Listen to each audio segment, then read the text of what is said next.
Isn't it an irony that most of us won't have any friends if we talk to them and treat them the way that we treat ourselves? In this episode, we're going to look at the power of forgiveness and how it leads to healing. Thank you all for joining us. If this is your first time, please consider subscribing to our channel.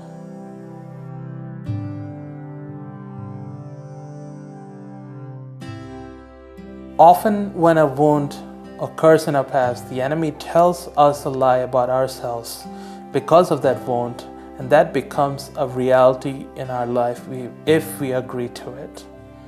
See, as much as we don't have control over our circumstances, we are responsible for what we entertain and how we respond to it.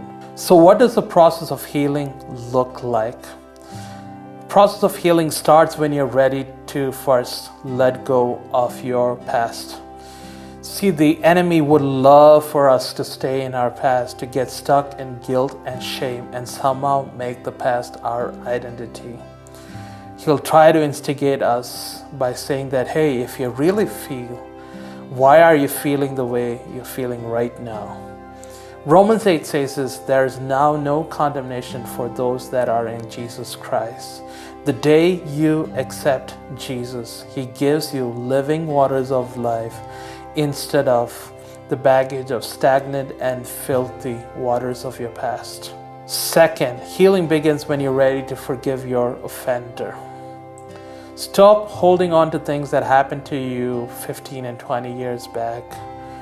Don't harden your heart towards the possibility of you being set free from shame, guilt, depression, and other things in your life.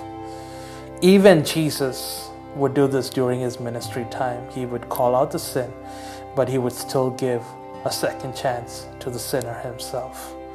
So our model of forgiveness comes from Jesus directly. Third, healing begins when you're ready to forgive yourself. This is probably the hardest thing to do for each of us.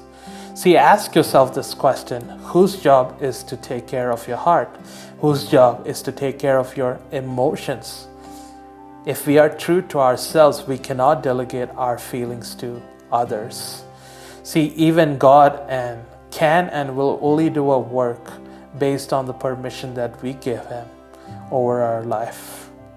We don't have to punish ourselves because the Father put that punishment on Jesus. Even that feeling that you are not good enough is covered by the blood of Jesus. You are already made right with God.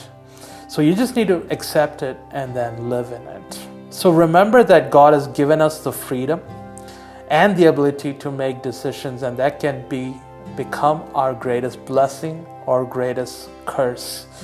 Remember that anything that takes away our focus, our time, our worship away from Jesus is something that dethrones Him to be the Lord over our life. So move from shame to grace, move from guilt to freedom, move from unforgiveness to experiencing that healing that comes from the process of extending forgiveness to others, to your past, and especially to yourself. In the next episode, we're going to look at how community plays a major role in healing and what is God's heart for us.